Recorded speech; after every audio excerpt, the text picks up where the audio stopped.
ठीक गलत का निशान लगाएं। सवाल नंबर 1, धनक के 5 रंग होते हैं।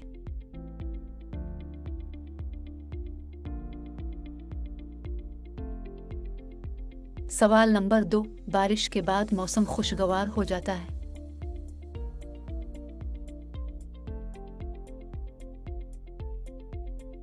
सवाल नंबर 3, बारिश के बाद हमेशा आसमान पर धनक नजर आती है।